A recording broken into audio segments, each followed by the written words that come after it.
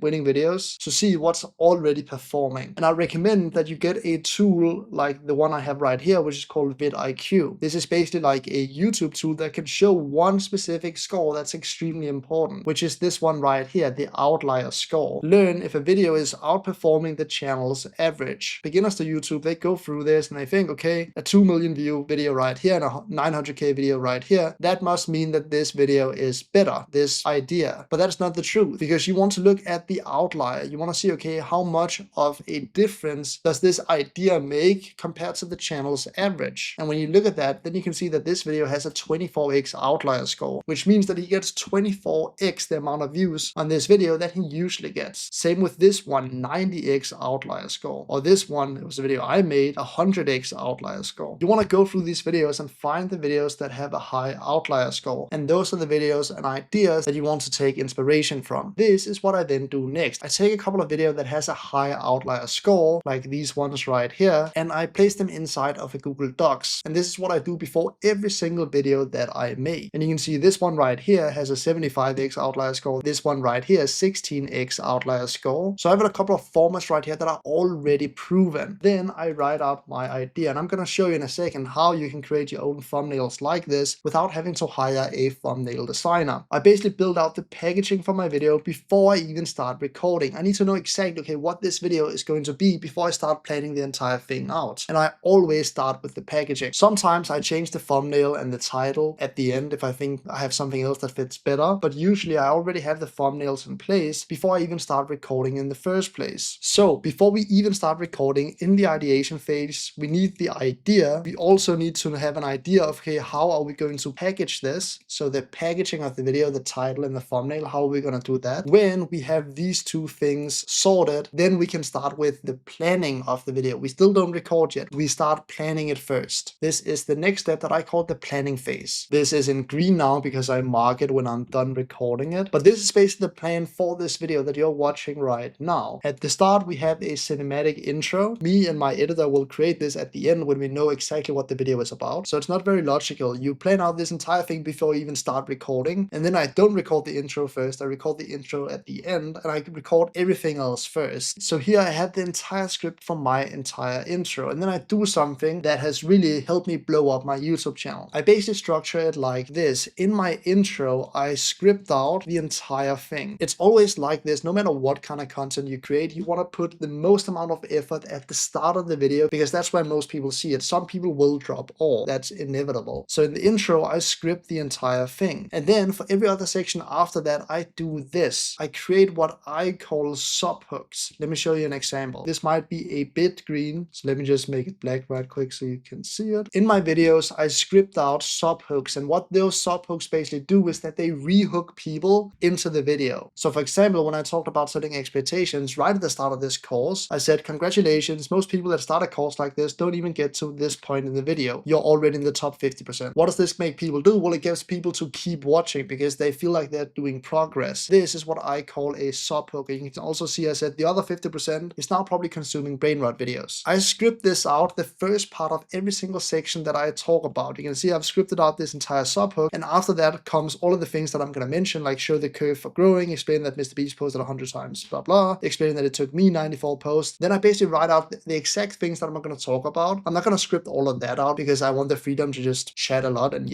but I always script out the initial subhook. And this hook right here works very well. You can take it from me, basically saying, well, most people have dropped off by now, but you're in the top 10%, and congratulations, I'm going to do it to you right now. Like, watching all the way to this point, you're definitely in around like the top 10% of people. So 90% of people have dropped off this video so far because their dopamine receptors couldn't handle it. And I do that with every single section I record. Like this one right here, which is the Instagram. This is the most insane source you'll find on YouTube. I'll show you my exact strategy for how I grew 317,000 followers in a little over some year using AI skills. This right here, again, a sub hook. It gets people interested. It rehooks them on the video. And I do that for every single section that I record. And then after we've made this entire planning, scripted the intro, the entire thing, and all the sub hooks, now comes the third part, which is recording the video. In most videos, this part is actually not even the part that takes the longest. Most people, when they think about YouTube, they think about, okay, this thing I'm doing right here, which is recording videos. And of course, it's a part of it. But if you skip this ideation step, you're going to create terrible videos. If you have a bad idea, the rest of the video doesn't really matter. And if you skip this planning step, your videos won't perform because you're not going to rehook people and you're going to have a low average watch time. We're going to talk about that later in this video as well. And when recording the video, just go through this process right here. Most people will say, well, use AI for this. I want the script in my video to sound like me. And the only way to get that truly is if I write it. And then when you've recorded the video, now comes post-production, which is the editing and taking all of the footage that you've done and create a good story out of it, get the right thing, take the idea you had at the start and the footage that you created and bring that to life. And I have 2 editors on the channel. However, I'm about to show you some insane Claude skills that can also edit YouTube videos for you. That will definitely help you with this step right here. The entire point of this part of this module was to show you how much more work actually goes into creating YouTube videos that you initially think. Because when you think about YouTube, you're only thinking about this step right here, which let's say that you're filming a 20-minute video. When it's finished, you probably spend 1 to 2 hours recording. You think, okay, creating a full YouTube video takes 2 hours. But all of these steps right here will take longer to like 10 hours for a single YouTube video, only if it's like 20 minutes, especially when you also need to edit it. But I'll show you some skills that are absolutely insane in the next module for how you can speed up that process. It's time. Let me show you some absolutely insane YouTube Claude skills that I've used on my YouTube channel to gain over 50,000 subscribers in 3 months. They are all in the drive folder right below this video. You get them completely for free. Take a look at this first one. I can take this completely raw file of me preparing to shoot a YouTube video. This is completely uncut. You can see it's 10 minutes long of me just recording out in one. And you can see there's a bunch of time where I'm not talking that we of course need to cut away. And then we can also take my screen share, which is when I'm actually showing something on the screen. And sometimes I'm showing the script as well. So of course we don't want to show that. Well, I have a Claude skill for that entire process. This skill is a custom skill that I've created that's called Albert YouTube Olive. And all we do is that we take this skill right here and then we just drag in the footage like this. And then we just say, please edit this full video for me. Thank you. And that is all that we need to do. Now I can just hit enter, and the YouTube Olive skill, the reason it's called Olive is because it has like a white and olive theme, but you can of course change that to whatever theme you want. It's now going to edit this entire YouTube video. And trust me, it's pretty insane. And after the editing skill is done, we end up with this. Take a look at how good this video is. Robots. And that's why knowing how to get attention on social media is, in my opinion, the greatest asset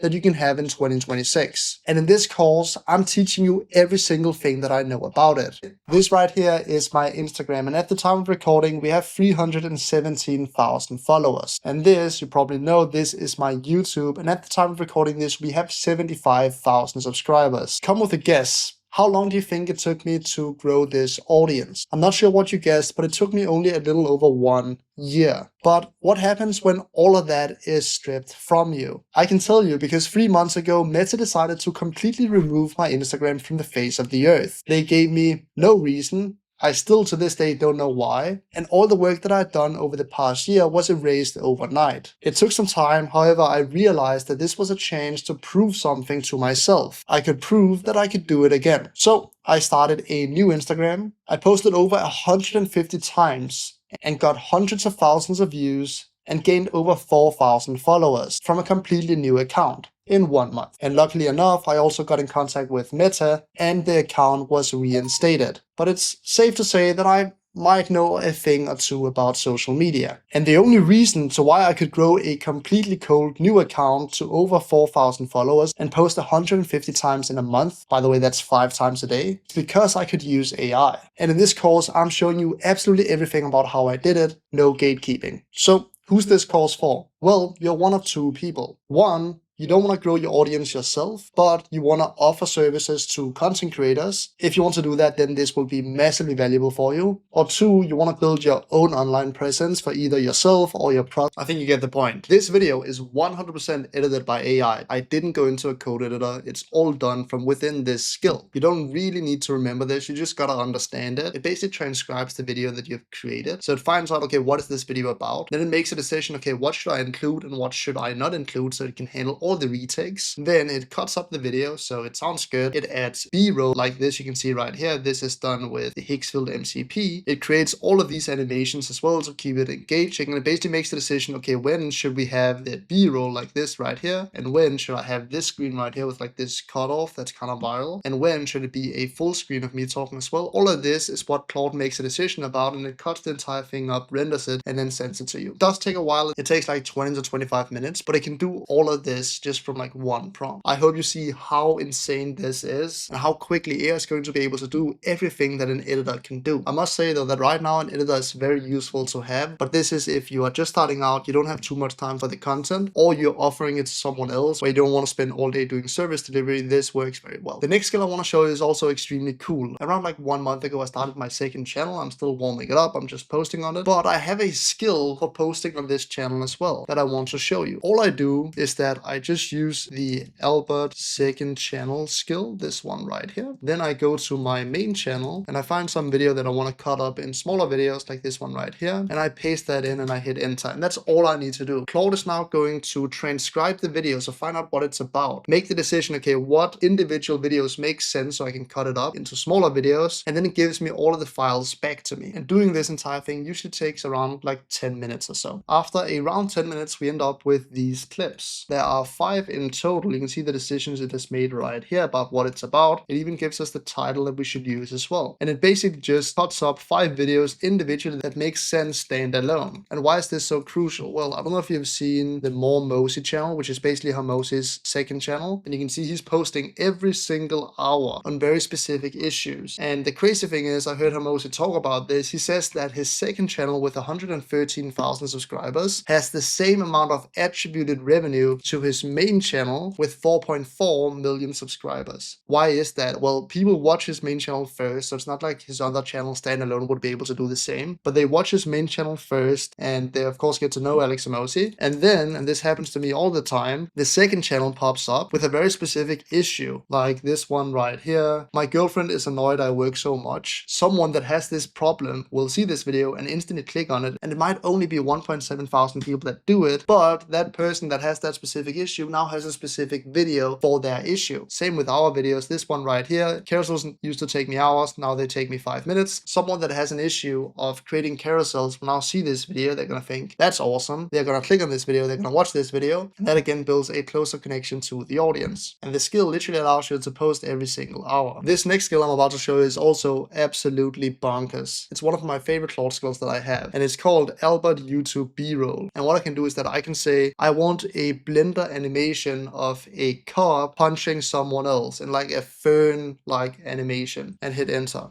If you don't know who Fern is a pretty big YouTuber that makes these animations right here that are quite viral in their documentaries. Now it's going to ask what kind of Blender preset we want to use. I'm going to choose the ManyChat, this one right here. And all we have to do now is wait. It's going to take like 10 to 15 minutes. It's using the Hicksfield MCP, and it's going to create some insane B-roll for us for the exact thing that we want. And we can use that in our YouTube videos as well. This usually takes between 10 to 15 minutes. And then we end up with this right here, a car, and look at how cool this looks. It looks exactly like someone have sit inside like a 3D rendering program and created this. So cool. And this of course was a pretty engaging shot, but you can also create B-roll like this of just like a simple person sitting and typing on a computer. But again, just like showing a 5-second clip of this is so cool, I think. And it makes your video feel way more premium. The next skill I'm about to show you is also pretty dope. I can use the skill that's called Albert YouTube thumbnail, and then I can write the idea. Like usually you would go to YouTube, you would find a video that performs well, for example this one right here, and then you can bring that in as inspiration for Claude, and you can say please use this thumbnail template but create it for codecs instead, for a full course about codecs. I'm just making something up like a video idea, paste that in, hit enter, and Claude is now going to take this winning thumbnail format and it's going to redesign it for you specifically for the idea that you have. This usually takes like 5 minutes or so. And then you end up with a result like this of a thumbnail that's based on the winning one, or this one as well. It basically gives you 2 different variations. And you can just run this skill until you find a thumbnail that you like. I've also created this one right here. There's also in another color, this one right here, pretty cool too. And this is probably one of my favorites that I've created. This one looks extremely good all the way to the screen of the actual laptop. And we just download these thumbnails and use them for our YouTube videos. Again, usually you would have to go out and you have to pay a thumbnail designer like 30 to 50, maybe even sometimes $100 for a thumbnail. Now you can pretty quickly generate them yourself. And this looks extremely professional. And you might say, well, there's no way that these thumbnails work. Well, you can look at this Kimmy K free video right here, 190,000 views. And I used the same format of thumbnail on that one as I did on this one right here. I hope you see the power of using AI skills for a lot of the things that would usually either cost money or take a bunch of your own time. Now you just give a skill to Claude and you can automate your content so much faster. The next skill I'm about to show you is also pretty insane because this actually determines what the strategy for your YouTube channel should be. What I can do is that I can use my Albert YouTube Analyze skill and I just copy my channel and paste that in. The reason you have to do this is because if you have multiple channels, you can analyze multiple different channels and then you just hit enter. And what this skill does is that it basically opens Claude Computer. So you need to have enabled Claude Computer. The way you do that is that you just go inside of settings and then you enable Claude Browser right here. And you also enable computer use, which basically allows Claude to take action and open stuff on your computer. So you can see it's using Claude in Chrome right now. Basically what it's doing is that it's opening up a new tab right here. So it's basically checking my analytics live for me. The reason we do this instead of doing it through something like the YouTube API is because some things you can't get through the API, like the CTR on a thumbnail, you won't be able to get through the API. So this basically gets all of the data from your YouTube channel. And when it's finished, it gives you a full report like this one. Albert Olgarts shows the date right here. And then it says one video is carrying the entire channel and its decay is the whole trend. The 3 uploads since haven't picked up the same amount of views. It shows the amount of views that we've gotten this period. It says this video is the one that has performed best. And it basically takes all of these stats and give you a full report of what you need to do. And then what you can then do after this created you this, you can say, all right, so what are my next steps? What is the next video I should create? What should I create it about? I heard there's just like a new GLM model that just came out, GLM 5.2 Max. Would that be a good video? Hit enter. And based on the real statistics, the real data from your YouTube channel, Claude can now coach you. Claude can now be your second brain in, okay, what is the next video that you should create? Now Claude, based on real data, gives me an honest answer. You can see it says GLM 5.2, not new enough, not the same as the other video you created. What you should do instead is focus on DeepSeek harness and then launch this, how to use the #1 free Claude alternative, step-by-step setup. This video would 100% perform well. 2 things worth saying: you missed this by 1 day, harness drop, yada yada yada. You get the point. Now Claude can coach us in real time and help us make decisions about what our next video should be about. So not only can Claude in these skills, like I've just showed you, edit our videos, create B-roll for our videos, create the thumbnail, create the packaging, it can also look at our real data from our YouTube channel through the YouTube Studio, get every data there is inside of the YouTube Studio, and then coach us and help us make decisions. Okay, what should we post next? This is the way that you build a personal brand in 2026. You look at the data, you look at, okay, what's performing right now? And the content creator that uses this system compared to someone that just does it the old-fashioned way will outcompete absolutely everyone else. In the next module, I'll show you the secret to how I grew so fast the last 3 months specifically, because I figured out 2 formats that work extremely well. Let's get into it. If you don't understand this next thing, then it's basically like trying to build a personal brand and creating content while blind. And that one thing that I'm talking about is understanding what makes a winning video. What actually is it? How does YouTube calculate if it's a winning video or not? If you should get 100,000 views or if you should get 10 views. YouTube uses a couple of different numbers to calculate if it's a good video or if it's not a good video. And the first number that it uses to calculate it on is the click-through rate. That is what the CTR means. It's called the click-through rate, like this. But what is a click-through rate? Well, a click-through rate is basically what percentage of people that see your thumbnail. So people see the title, they see the thumbnail of the video. The click-through rate is what percentage of people click on your video. And this is of course the first metric that YouTube takes a look at, because if no one clicks on your video, you're gonna get no views. So the CTR is usually determined by how good is your packaging and also the idea that you have, the thing that you're making a video about. Is that actually a good idea? Are people interested in that thing? Do they want to know more about it? But what is a good click-through rate? Well, in order to know what a good click-through rate is, we need to know what a bad click-through rate is as well. And a bad click-through rate, I'd say, is anything under 5%. That is a bad click-through rate. So if you have a click-through rate on like 3% or 4%, when you push it out, it's not gonna get a lot of views. And that's because YouTube then thinks, well, this video is not interested for the audience, no one wants to watch this, so we're not gonna push it further. YouTube is of course interested in having as good content on their platform as possible, because that gets people to stay on the platform longer, so they can service more ads, so they can make more money. It's important to know the incentive from YouTube. And if they see that you have a low click-through rate, they think, okay, this video is not good, so we're not gonna service it to a lot of people. This also means that you can have the best video in the world, but if it has a bad click-through rate, it doesn't matter, it's not gonna get serviced and it's not gonna go viral. Let me show you a video that has a good click-through rate that performs well, and a video that has a bad click-through rate that doesn't perform as well. Let's take a look at this video right here. I told AI to make me a 10K video, it actually worked. If I click on this and go to analytics, then you can see that the click-through rate on this video right here is 2.8%, which means that if this video is shown to 100 people, only 2.8% of those people would actually click it. And that's why it instantly kind of just died this video. It doesn't matter if the video is actually good, this packaging right here did not hit with the audience, which means that the video just died. We can take a look at another video like this one right here. I told Claude to find me clients and it's better than me, and you can see that the CTR on that is over double, it's almost 7%, which means that it got pushed out to a lot more. You can see 17,000 views. So that is the first thing that YouTube ranks your video on. It's how good of a click-through rate do you actually have. And if it's under 5%, it usually will not be pushed out. What is worth knowing though is that one of my most viral videos, which is this one right here, only has a click-through rate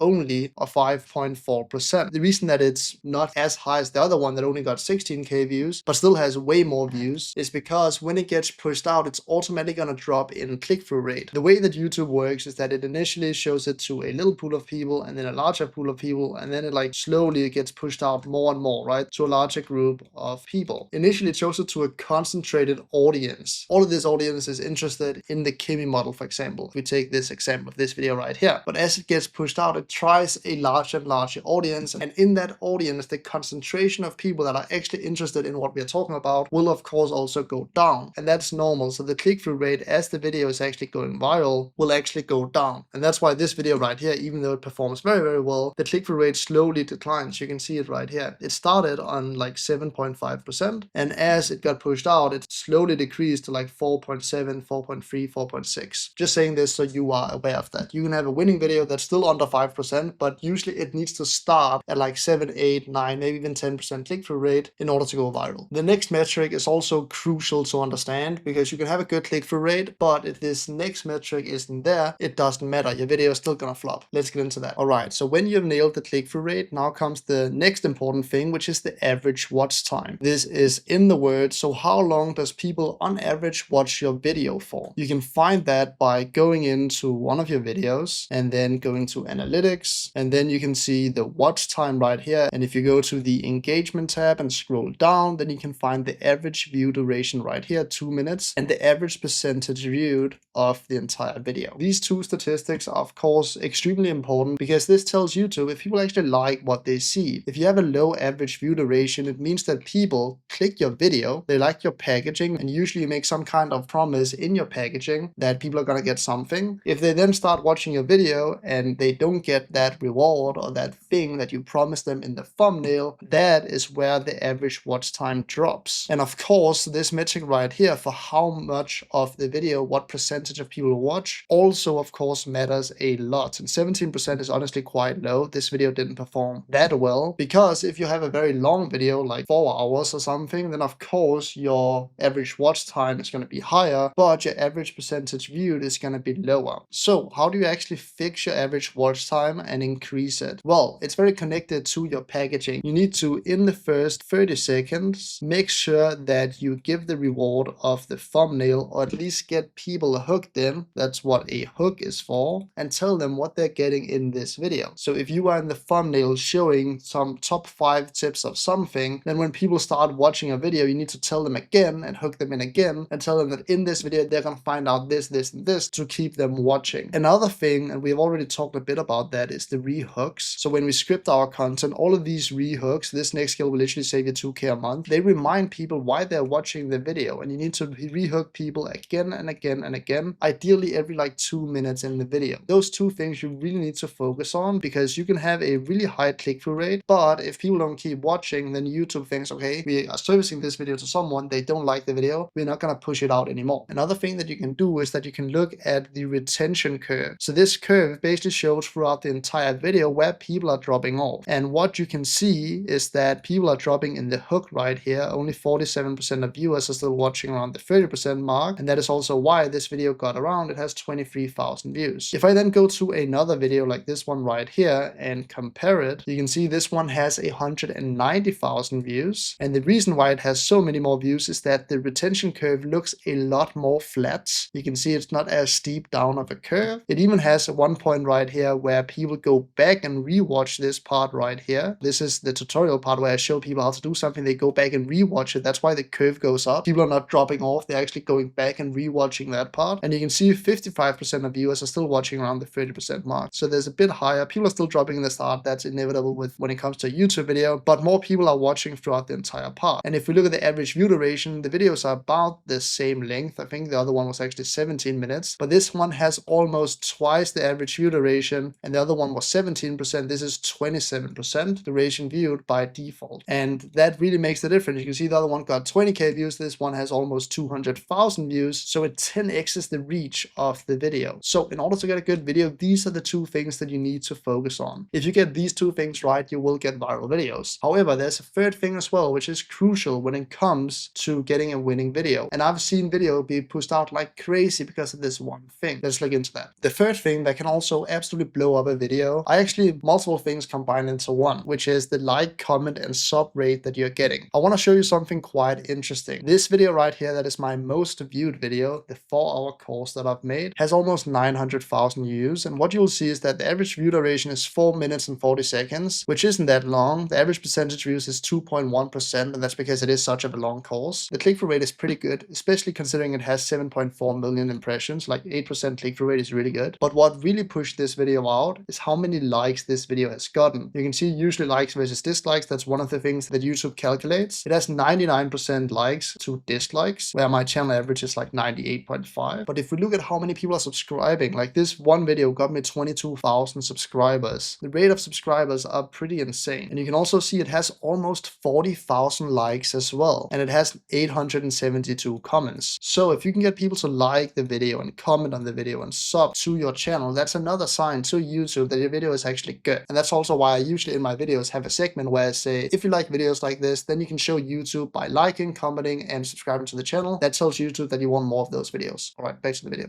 You can see I did it right here. But basically what this does is that it gets people to like the video, comment, subscribe, etc. Just reminds them, which lets YouTube know that, okay, this is actually a good video. We should service this to more people, even if the CTR and the average watch time isn't there. All right, now you know what to focus on, but how would I actually scale a brand new YouTube channel? What formats would I focus on? I just showed you this video right here with 900,000 views that I posted 2 months ago, and it's still climbing, so it's definitely gonna go to 1 million. What's crazy about this video is that it got me 22,000 subscribers, which is absolutely insane. It's by far the most viewed video, most subscribed video that I've ever had. And when I posted this video, I completely changed my strategies for how I'm gonna be posting, and it's exactly what I'm doing in this video as well. Basically, what I'm gonna be doing is that I'm gonna be posting around 2 of these short videos every week, around like 10 to 20 minutes or so. And then once a month or so, I'm gonna make a long course like the one that I've made right here. I also made a 7.5-hour AI agents full course of me actually closing a real client that has 80,000 views. And then we have the 4-hour course here as well. You can see posted 2 months ago, posted 1 month ago. I'm trying to get these courses out like around once a month. And if you're starting a brand new YouTube channel, I would say that's the exact same way that you should be scaling a YouTube channel as well. Because when you drop an actual valuable long course, people really like that, and that gets them to subscribe, like you, and they keep watching your videos over and over again when you post next time as well. But I must warn you that posting long videos like this take an immense amount of effort. There are probably like 20 to 30 hours of actual video recording in a long course like this, with all the preparation, all the things that happens when I'm not recording. It takes so much time to create these kind of courses. So if you don't have that time, and that's kind of been the theme for this video, that you can actually build a personal brand without investing more than 1 hour a day, what you can do is that you can create individual videos like this that are connected. And then later down the line, I can say, okay, I'm going to take all of these Claude videos right here. I'm going to combine them into one video that's going to be a longer video. I'm not going to call it a Claude masterclass, for example. That's a strategy that a bunch of YouTubers are using, and it's working extremely extremely well. An example is Charlie Morgan. He's absolutely crushing it. You can see one of his longest videos. It's like a 22-hour video. It's called Beginner to Millionaire Guide in 2025, 13x outlier. And that's just like 22 hours of his previous content. And people just watch that entire thing. And it's a free upload because he just cuts the things together. And you can see it's his 5th most watched video. And my guess is it's also one of his highest converting videos because it's such a long video. It is so much strategy. So I would highly recommend that you take the industry you're in and that you create long courses like this. It's definitely worth the time. But if you don't have the time, take shorter videos on the same subject, put them together in one long course and call it a Claude masterclass or whatever subject that they are about. Mindset masterclass or,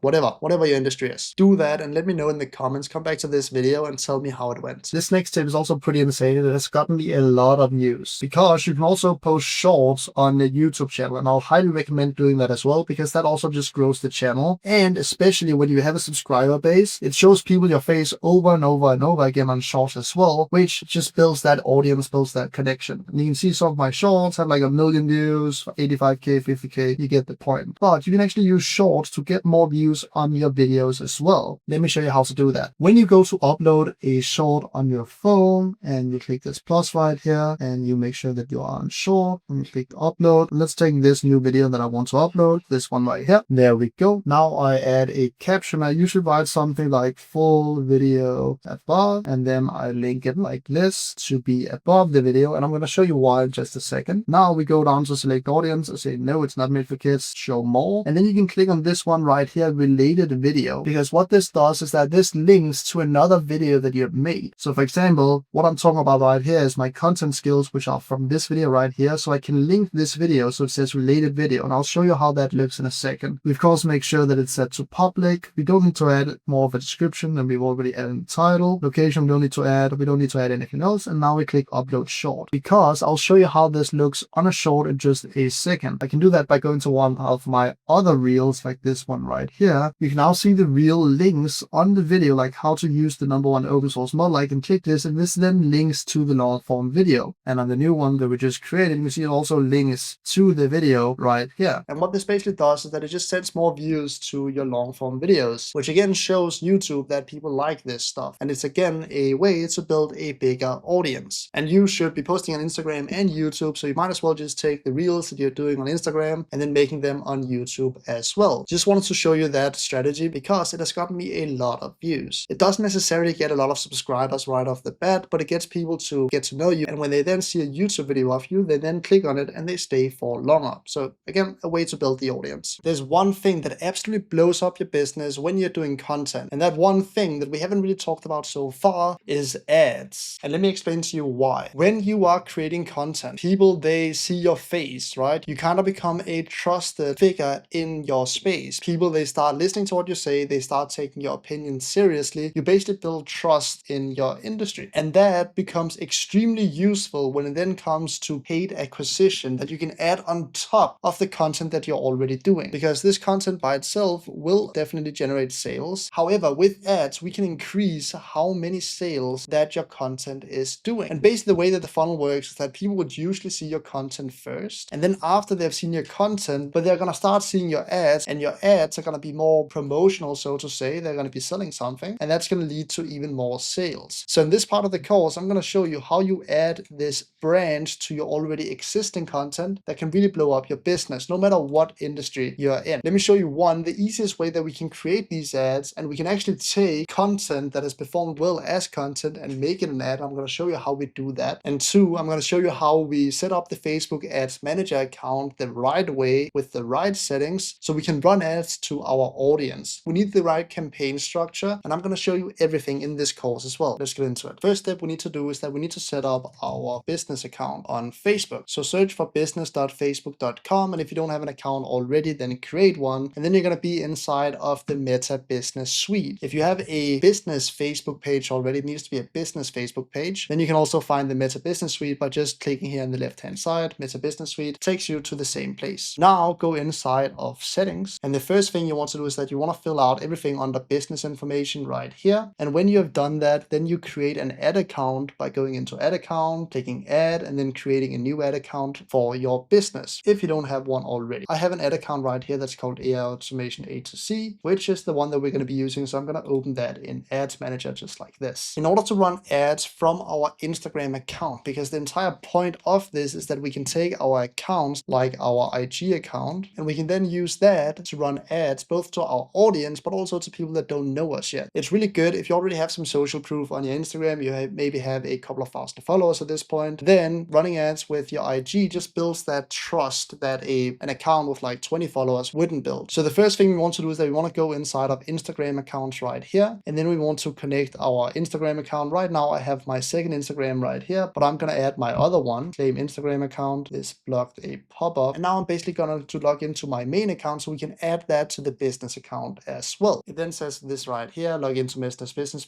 Suite using your Instagram account. You click login, and now you're basically authenticating with your Instagram account that this Meta Business Suite account can run ads from your account, which is exactly what you want. There we go. When the Instagram account has been added to the profile, you can now click done like this, and now we can see this Instagram account is also now connected to this Meta Business Portfolio, it's called. So let's go into our ad accounts now and then set up a campaign, and I'll show you the entire process of the easiest way to get results. If you don't know nothing about running ads, then this is the easiest way that you can get good results. I'm going to delete this campaign. We don't need that one. This is what a completely blank ad account looks like. In order to create an ad account, you'll also need to set up your card that you're going to be running ads from. We're going to start at a low budget, like anywhere from like 10 to 30 to 50 to 100 bucks a day, which is in Meta ads term, very low budget. You set up your card under billing and payments right here, set up the card that you wanted to charge for, and now we're going to create a new ad. But we need to talk about how we create the ads. So let's get into that. Before we create the ads, you need to understand how meta ads actually work. And especially with the new update that's called the Andromeda update, built like this, things are now a little different when it comes to how you run ads. The way Facebook ads work now is that volume is king, which means that if you want to be spending a lot of money on Facebook ads because you are profitable, you also need to have a lot of ad creative. Basically, to explain it to you in short, the way that Facebook ads used to work is that you would set a targeting, and then that targeting would be very, very important. But with the new Andromeda update, things have changed. Now, instead of the targeting being crucial, the ad itself is now what works as the targeting. So if you in the ad say,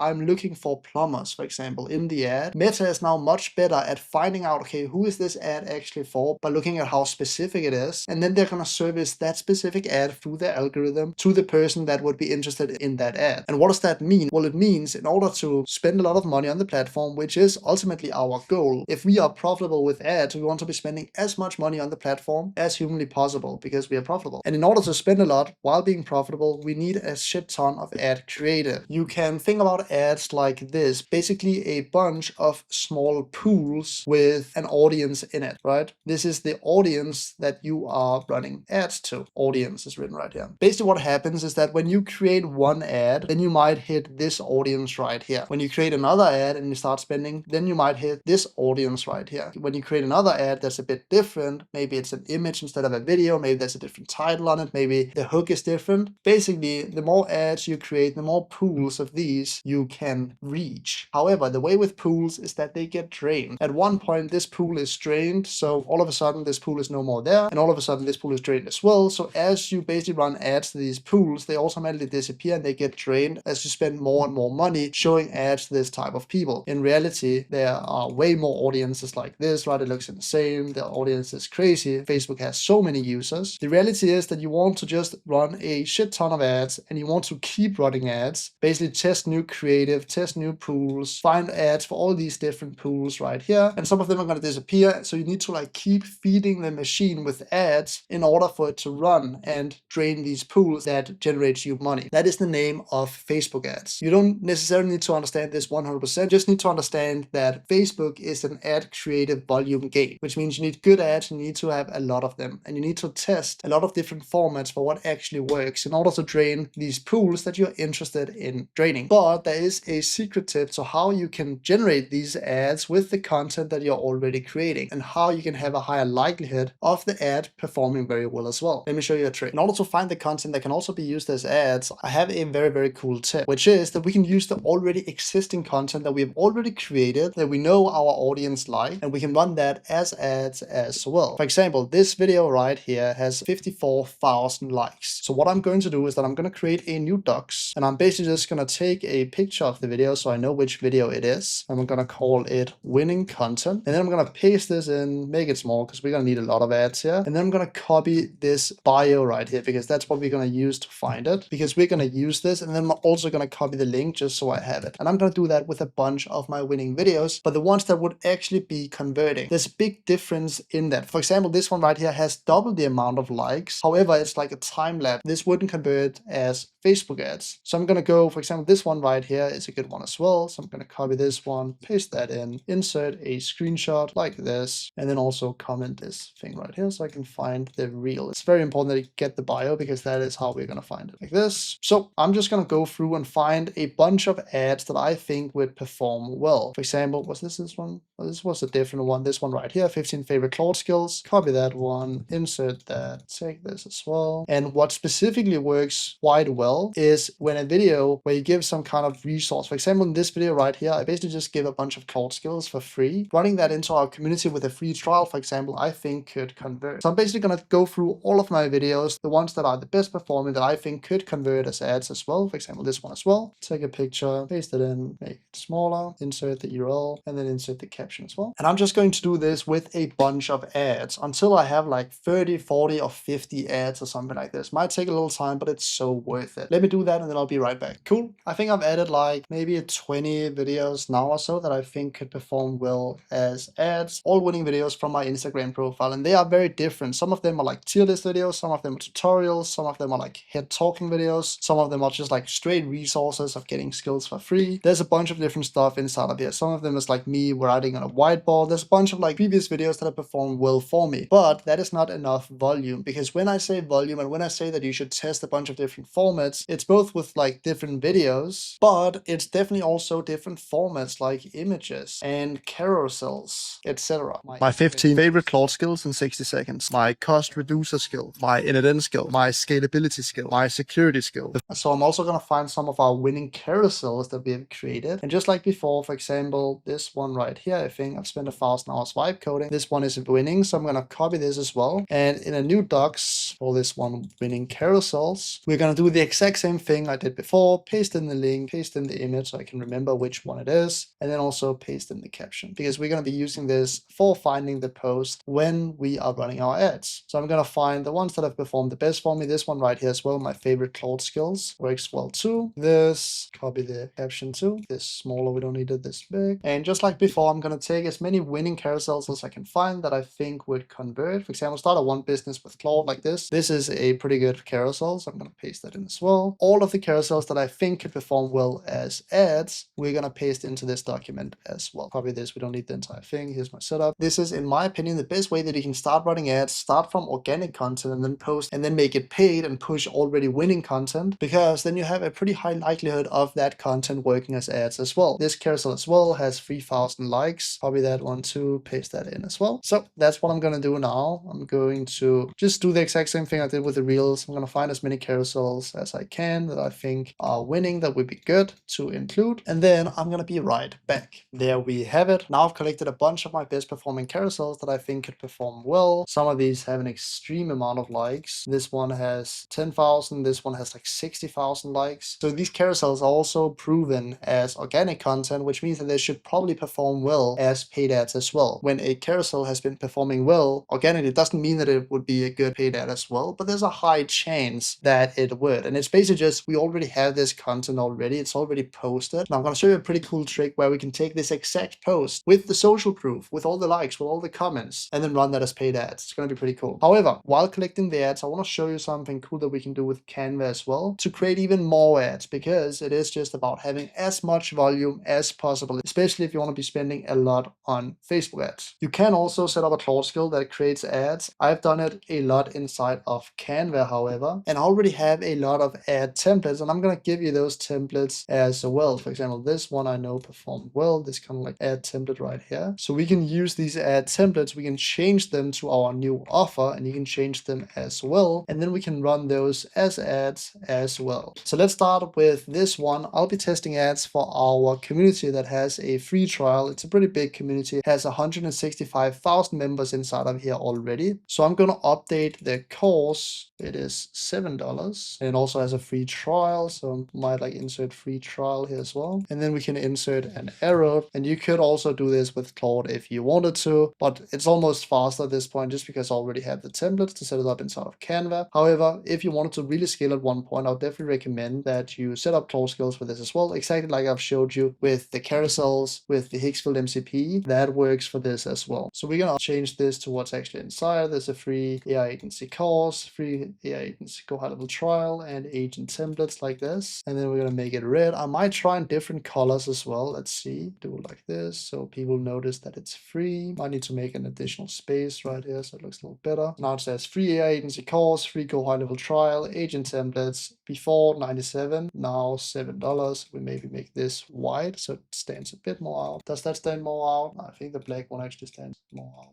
This is one of the ads we can run, and I'm going to explain to you why it's so crucial to have a lot of ads as well. It requires a bit of understanding about how Facebook actually shows the ads, but I'll explain to you in a second why we need this amount of ads and why we need different types of ads as well. We then have this one as well, free go high level course, like this, free go high level trial, AI agency course, agent templates, and then we write $7 because it's $7 now. I can insert the free trial as well because I like having that there. Well, maybe not on this one, doesn't really fit. This one as well, yeah, probably don't want that one, delete that one. We can change this to start paying for expensive AI agency courses and then highlight expensive like this. Maybe make another space right here so it looks best. Start paying for expensive AI agency courses. I think that's pretty catchy. People are gonna look at that and they're gonna think, okay, that's interesting. Free go high level trial, AI agency course, $7 like this. That looks pretty good. Maybe we make it a little bigger because it is. Most people watch this from their phone. And then maybe we make a variation. Instead of start paying for expensive AI agency courses, we do start paying for $2,000 like this. And we can even make this. Now it says stop paying for $2,000 AI agency courses. Free go high level trial agent templates, $7. I like these ads. These ads are really good. There we go. Based on this template, and I'm going to leave a template link to this Canva template as well, so you can go in and grab it. But basically inside of these templates, I basically just have the offer, I have the price. I also have wording like stop paying for expensive AI agency courses, free go high level, and stop paying for 2K agency courses, free go high level trial, $7, all of this. Then we have this as well, same messaging kinda, just like in a different format, different color as well. This one as well is a bit different too. Here we have like the curve going up here, we have me on it as well, and then we have the revenue that we did from our agency. And then I also have an ad like this. If this guy can do it, you can too. Basically a bunch of different ad formats. This guy's giving you a free AI course. And then stop paying for expensive courses for your AI agencies. Start for $7. All you need to start an AI agency, 7 days free like this we can do.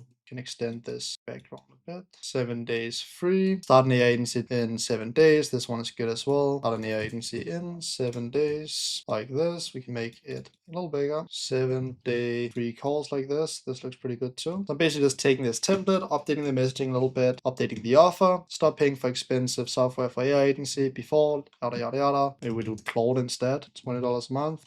Free for 7 days. We just do like this. Calls, community, agents, free, in total 7 days free like this. Do this, stop paying $9.97. Stop paying for a, don't pay for a $9.97 AI agency calls, yada yada yada. I don't like how this looks. Delete that, make this a little bigger, and there we go. Now we have the ads that we can run with a bunch of different formats, a bunch of different messaging. We can now click share, we can click download. I'm gonna place it like 1,000 by 1,000 like this, and then download everything. Download this one too, 1,000 by 1,000. Hi, download this one too. And there we go. Now we have all of our ads for our first campaign. And I'm going to show you 2 campaign structures that I usually use when I'm running ads. It's going to be good. Let's get into it. When we have all of our ads, a lot of them coming from organic content, both carousels, both winning ads, and then all of the static ads that we just created. Now it's time to actually create the campaign. So right now, I think we probably have around like 30 ads in here, and we probably have maybe like 10 ads in here. And then all of these image ads, we have around 15. So we have maybe like 30, 40 ads to start with that we can test. And you might think that that is a lot of volume, but in ad terms, that's actually very low volume, especially when you start increasing the ad spend. For now, we're not going to spend an insane amount. I wouldn't recommend that when you start ads that you spend a crazy amount. For now, we're just going to get it to a point where it's profitable to run. So go inside of your ads manager. And the first thing we need to do when setting up a campaign is that we need to set a success criteria. And this, of course, depends on what kind of business that you're running your content to. So this would usually be like booking appointments or getting sales or selling an e-commerce product or selling a digital product or whatever you're funneling your content to. That is what you want to set up your ads for. What I want to run ads for is our community that's $7 a month, where people get a 7-day free trial. There's already 165,000 members inside of here. So basically what I want to do is that I want to run ads to this community. People are going to sign up for a free trial. Some of them are going to want to stay in the community. So we want to set this, like a free trial sign up, as the success criteria. And we're going to do that through the conversions API.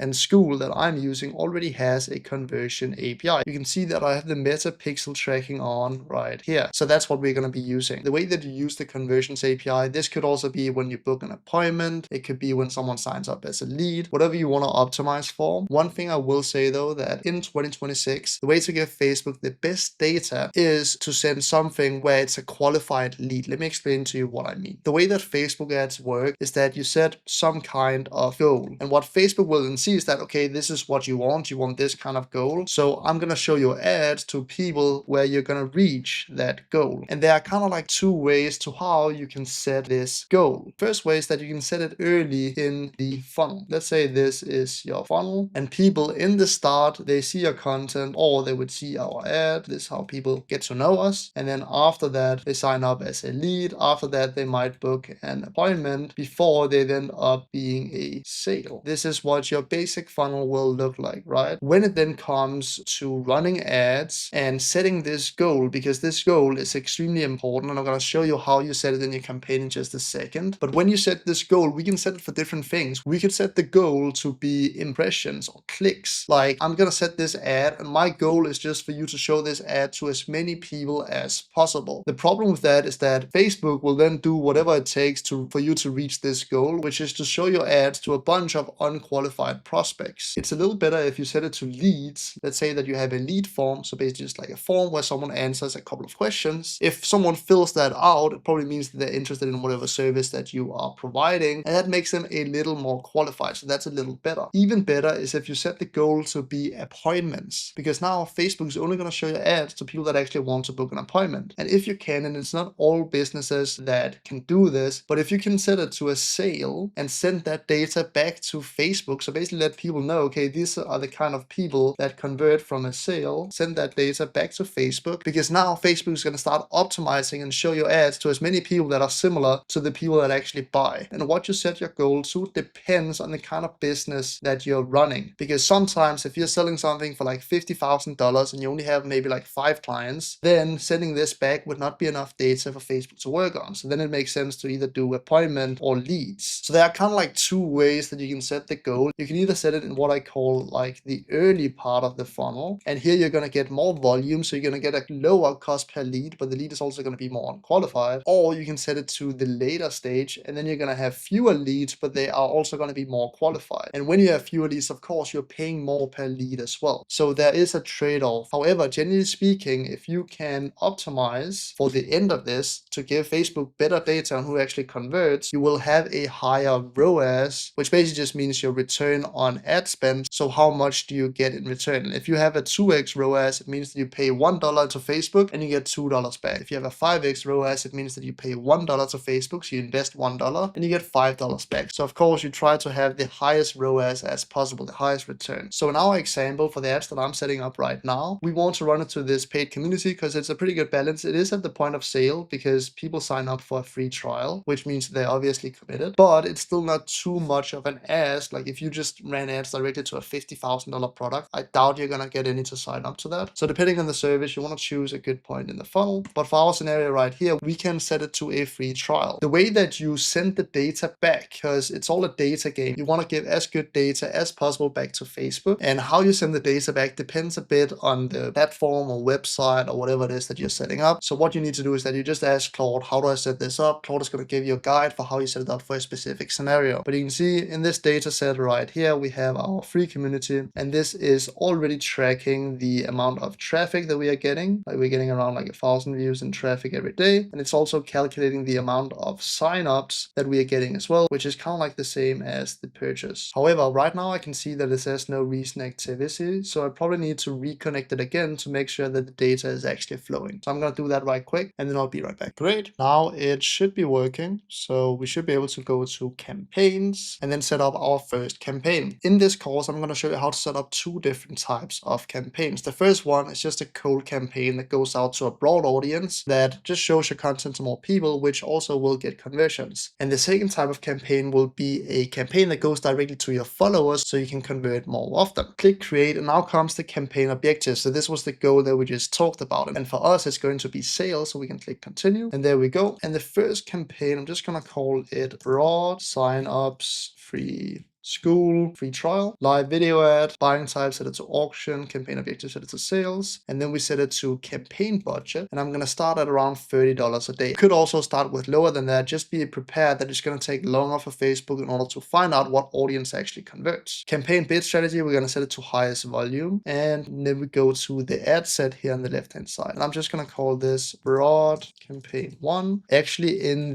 this one right here, I'm going to call it broad campaign 1. I already know it's going to be the free school, so I'm just going to write the date, which is the 18th of August. Same with this one. This just makes it easy to know, okay, when did I actually start the campaign? There we go. So now we are inside of the ad set. Customer lifecycle strategy, we set it to get conversions from all audiences. And then conversion location, we set it to website. The performance goal is going to be to maximize number of conversions. And the data set is the one that we just created, which is the free community. And then we can select the event, which will be purchased like this. This should fix itself because I just reconnected it. And there we go. Cost per goal will be none. We're not going to set a cost per goal, and the attribution model will just be standard. We don't need to set a spending limit. We just go down. And for the audience, I like to keep it as broad as possible. Right here, I have a list of countries, and what I'll do is that I'm going to paste this doc in the description of this video. But I can copy all of these countries, and then we can go to locations and countries. I can click add locations in bulk, and then to type countries, and I'm going to paste all of these in and click match locations. And basically what's inside of this right here is all of the countries where I've seen conversions before. So these are a bit richer countries where it makes sense to put ad spend. It says one location couldn't be added.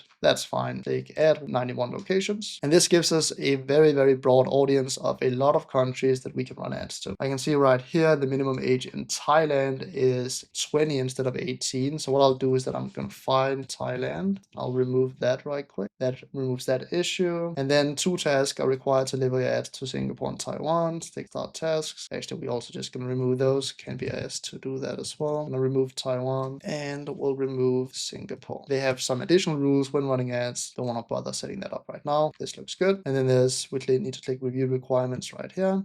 Everything else right here, we're just going to keep broad. You need to set an advertiser profile if you don't have one already. Placements, we also just keep broad. If you're selling a higher ticket product, like $7 a month is not too much. But if you're selling a higher ticket product, then it makes sense to remove some of these countries. The second half is kind of like the tier 2 countries. First half is the tier 1 countries in terms of like spending power in the country. So you can remove the ones that you don't think would fit. Scroll down, and now comes the ads. I'm basically just going to write campaign 1, ad 1. And now we are at the ad level. I've called it campaign 1, ad 1. The Facebook page is going to be AI with Albert. The Instagram profile is going to be the Instagram profile we added. And for the Bread's profile, we're just going to use our Instagram profile. Now we're going to click create ad. I'm going to show you in a second how we can also use an existing post, but for now, click create ad. And now for the website URL, I'm going to choose school.com/regroup/about. That's the link to the school community. Paste that in. Now it's time to set up our ads. I can see that it right now says that the ad account doesn't have access to our Instagram account. We can fix that by going into business settings right here, then going into Instagram accounts, clicking on the Instagram account that we've just connected, and then click connected as, and then connect the ad account like this. Bit of a funny setup, but it needs to be done. Now the Instagram account is connected, and now this should work if I add it now. Let me just refresh this right quick. Great, I just had to refresh a couple of times, but now it shows my actual Instagram account. We don't need to connect this, that's good. We click create ad, and then we do manual upload, and then we do single image or video. For the website URL, we've already inserted this link right here. We need to make sure that's 100% correct because we don't want to send traffic the wrong way. And then for the media, for now, I'm just going to delete this right here. And then we're going to click set up creative. We're going to set up an image ad. Now it's time to set up all of our ads. So I'm just going to start with the ad one that we created from Canva. Click next. And now it's time to write a primary text and a headline and then a call to action. As the call to action, I always like to use learn more. And for the primary text, I created this document right here. I'll also leave a link for that below. But it basically says, here's the harsh truth. If you don't learn AI, you will get left behind. But the good news is, and then it basically just says, you need to update this. We just launched the 7-day challenge that takes you from a beginner to an AI entrepreneur in 7 days. Here's how to join, try the challenge, copy the tracker, update the tracker. And the best thing, when you complete the tracker, this needs to update as well. It's basically based on an old ad I created that works well. When you complete the tracker, you get free software deals. So if you actually committed, you get to try everything. Free Go High Level trial, free AI agency course, and it worked for free for 7 days. Join the challenge below, and then of course we're going to insert the link to the actual challenge below in the ad. So the way that I usually create ads, and I'll explain to you why I've created it like this when we actually create the ad, but basically you want a hook that hooks people in, that gets people to watch. Then you want to explain what it is that you're doing, and at the end you want to drop another link which gets people to click. For the headline, I like to split test a couple, so we're also going to have start for free right here, and we can add a couple of options. And basically how this works is that Facebook is then going to split test your headlines and find the ones that performs the best. And then I usually don't include a description. And for the call to action, I'm going to set it to learn more like this and click next. Now it's going to create a bunch of AI variations of this. Like this one actually looks pretty good, so let's click on this one. This might work. If there are some of them that's good inside of here, we can try them. I think this one is good. This one looks kind of like 3D. I think this is the same. This one might work as well. Then we click next. All of this we just keep off. I don't like to add music on either, so I'm going to remove that as well. That, click done. And then we have our first ad. Look at this preview right here. Here's the harsh truth. If you don't learn AI, you will get left behind. But the good news is that gets people to click this see more button, which increases ad performance because it increases clicks. That's why I make a hook right here, and then I always have something that says, but like read more, something that gets people to click to read the rest of the copy as well. An important thing that we need to make sure is off as well, turned off, is this right here is essential. This one is fine to keep on. Enhance CTA, that's fine as well. Relevant comments, also fine. This we can keep on. This setting right here, optimize website destination. It's very important that you have that off, especially if you're using a platform like School. The reason for that is that then they might send traffic to other communities instead of your own if you don't turn that off. So make sure that's turned off. We don't need to turn this on. There we go. There we have it. Now we have created the first ad. We can also click on right here to see how the others look. These look good as well, I think. And now we just need to add a bunch of ads. We don't want too many ads in here, so I'm probably going to choose some of the reds, some of the pinks, some of this, and some of this to try out different formats. And basically based on these, we have a couple of campaigns that we can run. I don't like to have more than like, I'll say 10 ads in one ad set. The reason for that is that we might get budget constrained, which means that we're not spending enough. If we're spending like $30 a day, we're not spending enough in order to show all of these ads and actually find the winning ones. So I'm going to take 4 and 5 from these images, and then I'm going to show you a trick right after I've done that. The fastest way to create a new ad is click on these 3 dots and then click quickly duplicate. That basically just creates another exact copy of this ad you have right now. And now we can call it campaign 1, ad 2, because now we can just go down into the creative. We can delete this image that we have uploaded, and now we can add another image. Let's see which one I want to add. I probably want 2 of the reds. I'm going to upload this one as well, and then I'm going to take some of the others as well that I think is going to perform the best. So we add this one, we click next. You can see it has the exact same settings as we had before. We click next. Now it's creating some images. Let's see if it comes up with anything good. If it doesn't, then we just continue. Don't really like this. I don't like this creepy smile. House in the background, like this might be okay, but again, doesn't look too good, so I'm just going to click next. We're going to turn off all of these visual touch-ups, add music, all of this, turn that off, add overlays, text improvements, turn it off, done. And now we have the second app set up just like that. I'm just going to make sure turned off promotions, turned on branding, website highlight. Don't think we want this branding.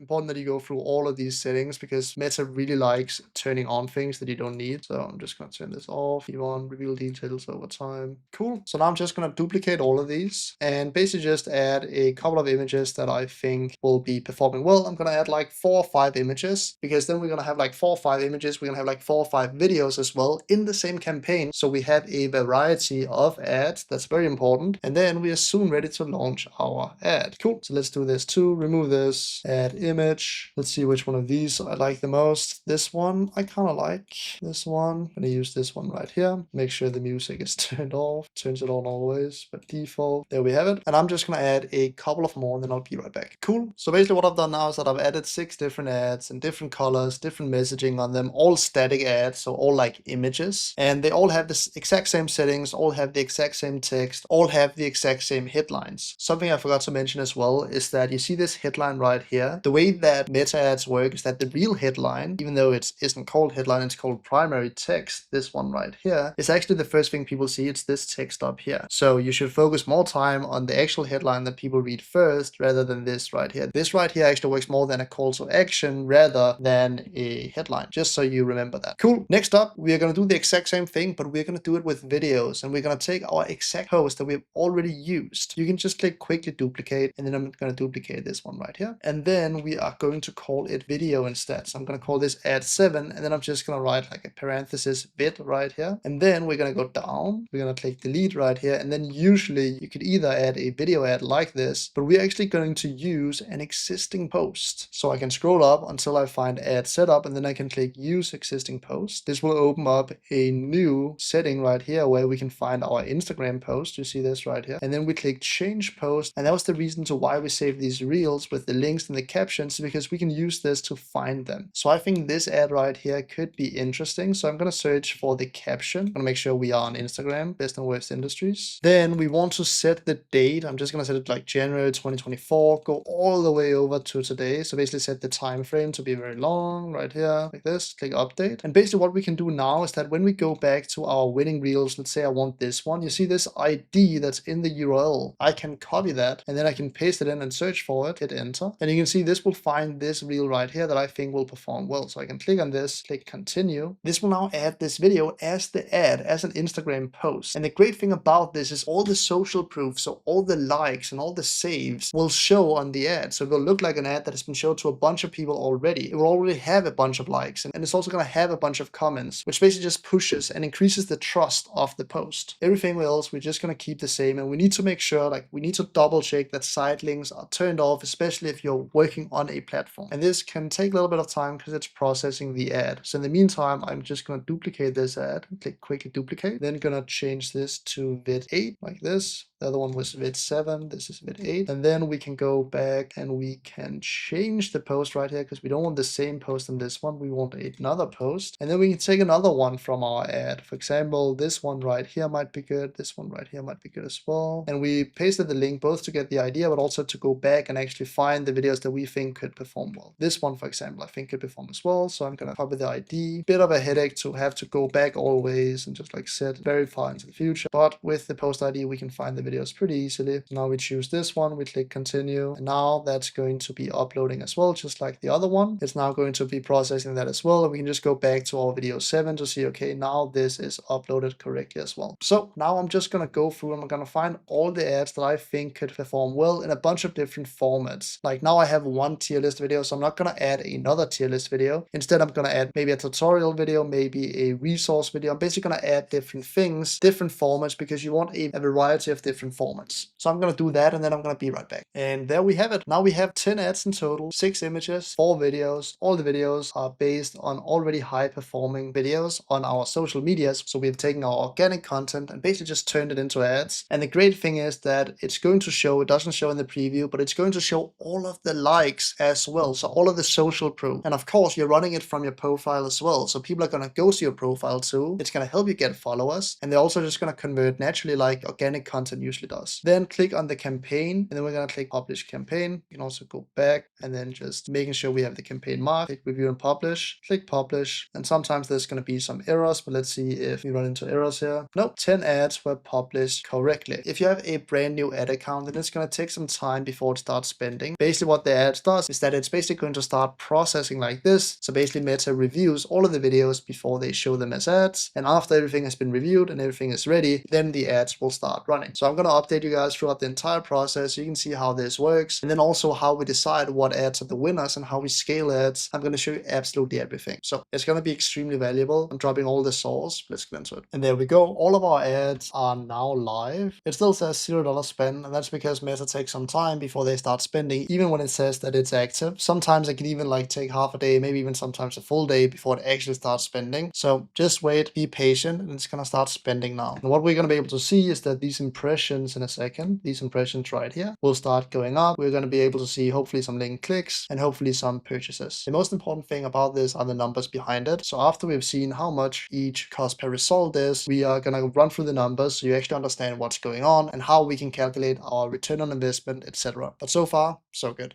Alright, because this ad account already has some reputation, you can see that actually already started spending. You can see on the reach right here, it says 553. And what we can see is if we go inside of the ad level right here, where we can see all of our ads, it has already now started spending on these two ads right here, ad 1 and 2. And we are getting a decent cost per 1,000 impressions. And we actually already have a couple of link clicks, which is really good. And our click-through rate is pretty high as well. I'd say anything over 1.5% is a good click-through rate, which we have. So already now this looks pretty promising just based on these ads right here. What's worth knowing is that the result, this is what our goal is, right? A website purchase. This will always be a bit delayed. It's not always instant. So we're going to have to wait until the end of the day to see the real cost per result. But so far so good. It has started spending. It's going to spend $30 today. It has spent $2 so far. Cool. Let's talk about the next campaign, because this campaign is just broad, right? It's straight cold. People that have never heard about it before.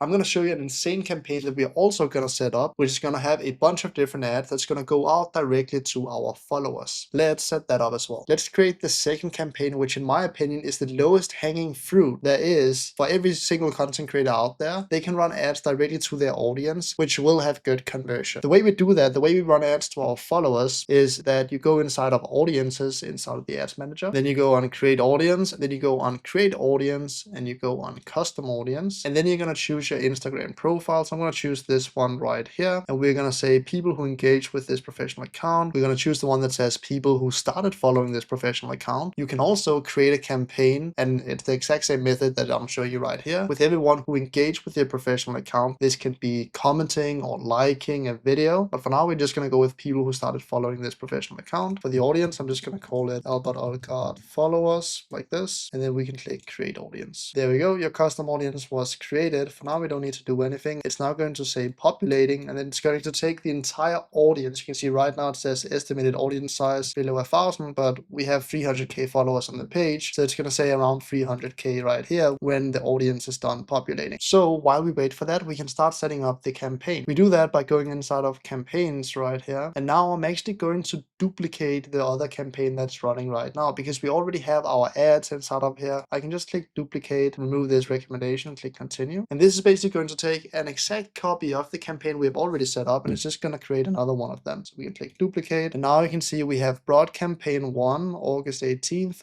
the copy. So we can remove copy right here, and instead of broad, I'm going to call it followers campaign 1. Same thing under the ad set. We're just going to call it followers campaign 1, and then the date. It's going to be the exact same setup. So it's going to be get conversions from all audience. It's going to be conversion location. It's going to be website. All of this is going to be the same. For the location, we are also going to keep it very broad for all of these countries. But we're going to click on this button right here that says further limit the reach of your ads. And then it's going to give you a recommendation right here not to do it. But that's just because Facebook likes to have it broad, because they think that most people don't know what they're doing. So we're still going to click further limit limit the reach of the ads, and then click continue. This gives us some more settings like the custom audience right here that we can click on. And now we can add our existing audience that we created, which is this one right here, IG followers, Albert Olgard. And now it's going to say that your estimated audience size is small. That's fine. That's what we want it to be. We only want to retarget the people that already follow us. So right here, you can see custom audience, include people who are at least one of the following, and then the followers right here. And again, we keep everything else broad. Same with the placement, same with everything else. The only change that we have inside of this campaign is that we are only running it to our followers. Another thing that I'll be changing is our budget. I'm going to go back to the campaign, and then I'm going to set this to something like $20 in the start instead of $30, because these $20 will go much further. It's a much more engaged audience, so we don't need to be spending as much. And I'm going to use the exact same ads as we had before. However, I'm going to be adding way more ads, and I'm going to explain to you why in just a second. So all of the ads that we have right here, I'm going to be adding all of them. So just like before, I'm just going to click quickly duplicate. I'm going to call this ad 11, and this is one of the videos. So I'm going to choose more of these videos right here, like this one right here. With this, change post, paste in this, we get this one right here. Select it, click continue. And it's the exact same thing that we did before. I'm just going to add way more ads to this ad set, and I'm going to add all of the images, I'm going to add all of the carousels and all of the videos. So let me do that, and then I'll be right back. There we go. In total, I've now added 22 different ads. You can see it's much higher than the 10 ads we had in the other campaign, and I'll explain to you why. However, one thing that I noticed that Facebook does by default when I quickly duplicate these ads is that it turns on this optimized website destination. We need that off, especially if you want a platform like school or WAP or whatever. You don't want to send traffic to other destinations on a site, because that might be another group that you actually don't own. So I'm just going to go through all of these posts and just make sure that this optimized website destination is not on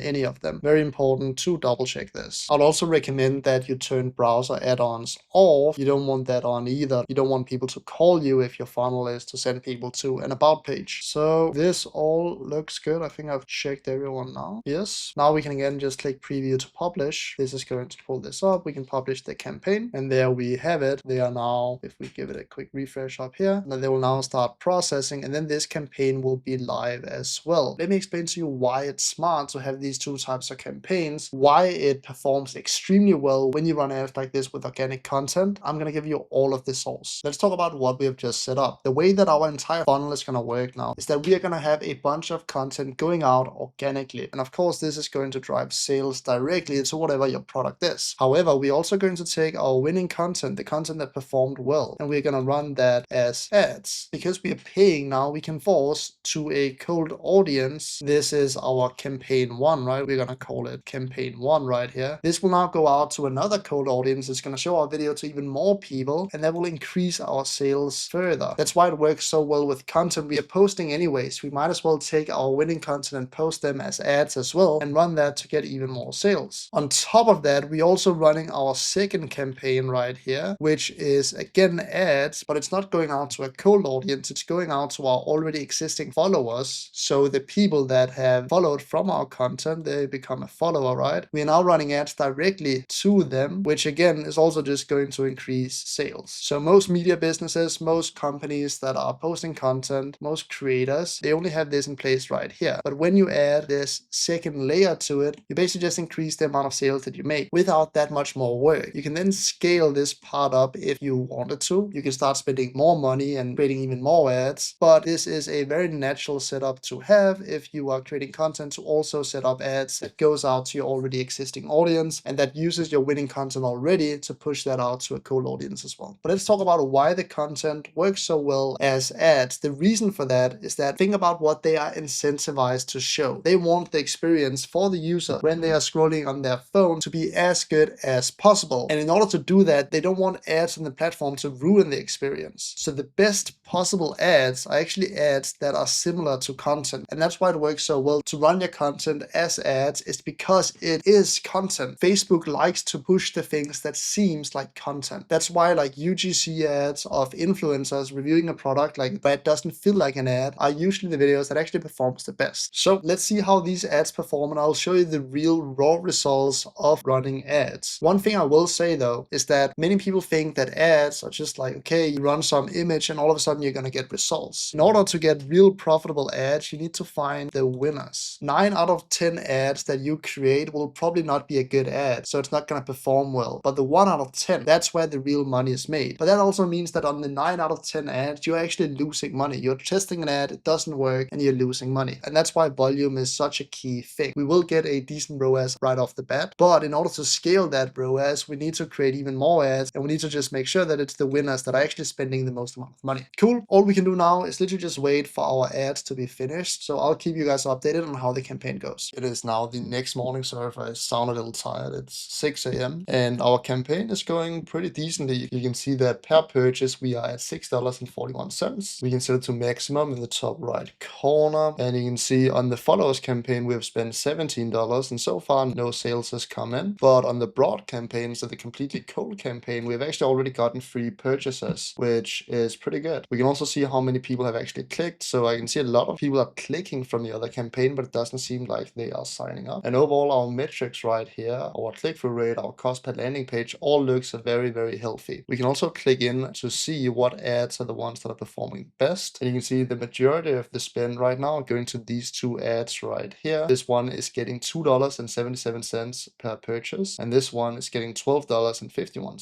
So it seems like this ad right here is the one that's by far performing the best, and it has barely spent anything. On a bunch of the ads, it has not spent anything yet. So we just need to run this campaign. It is still learning, so it's still gathering data. But so far, the cost per result, $6.41, especially right off the bat, is really, really healthy. We are still at an extremely low spend, so if this is going to hold, we have no idea. But so far, so good. I want to show you the numbers behind it. So the traffic is going to our large school group, this one right here with 165,000 members. The community is $7 a month, but it has a free trial. So it starts with a free trial, and about 33% signs up after the free trial and becomes a paying member. And from paying members, they usually stay in the community for around like 6 months. So in order to break even, right now we are paying around $6 for our free trial sign up. Then a third of those actually convert into a paying member. So we just gotta multiply this with 3. That means that per paying member, we are paying $18. This is how much it costs us in ads in order to get a paying member inside of our school community. And how much is a paying member worth? Well, that's very easy to calculate. You just multiply $7 a month, which is the cost of the community. You multiply that with how long they stay, which is 6 months. And then 6 times 7, that's $42, right? So far, so good. If this holds, this means that when I put $18 into ads, I get $42 back after 6 months, which is a little over a 2x ROAS. However, something very important is that this is not the entire funnel. My goal with this is actually not to get a ROAS on this. My goal is literally just to break even, which is going pretty well because we have backend offers. We have our $97 a month community that people automatically go into. We also have a closer group that's $4,000 where we work more hands-on with people. And then we even have one-to-one, which is around 10K. So we have a bunch of upsells from this free community. So the entire goal of this part right here is actually just to break even right now. And that's the power of ads. We're actually getting paid to acquire leads and customers and let people know about our stuff. And this is just like the initial campaign. Meta has absolutely no data yet. This is a pretty new ad account. So hopefully this holds. We can break even at a much higher ad spend as well. This is the way that you should be thinking. You should try and have some kind of intro offer that's low ticket. The reason it needs to be low ticket is that no one is going to sign up to a 10K package if they don't know nothing about you. However, if they come through and they get some cheap resource first, like $7 a month with a free trial, it's extremely easy to sign up to. It doesn't require much for most. Then they slowly, completely normal, go through the funnel. Maybe they want this, maybe they want this. Maybe some of them are going to take a one-to-one calls, and all of a sudden our ROAS looks more like 10x. And if you take a look at everyone else whose main acquisition is paid ads, you're almost always going to see they're either going to have some like webinar VIP ticket funnel where they try to break even on the VIP ticket price, or they're going to have some community or some resource, basically something up front that makes them break even, because then all of this is basically just free revenue, right? If you're breaking even on this right here, where you can just like spend and spend and spend and spend and spend, then all of the revenue that's generated on the higher tier packages is just additional free money. What should you do with this information? Well, now you know how to create content, you know how to create insane skills that really helps with that process, that you can either install into your own personal brand or someone else's personal brand and get paid for it. You can do the exact same thing with ads. You can say, well, I can also take care of your ads and then get paid to do that, or do it for yourself. But most people think that paid ads is just like something additional. I can do it in the afternoon, then it's just running. But just like any acquisition channel, there's way more behind it than you actually think. And this is a quite simple ad setup. There are people that have some insane ad setups with retargeting campaigns on different stages. However, you get the best results by just breaking even on some kind of intro offer and then upselling after that.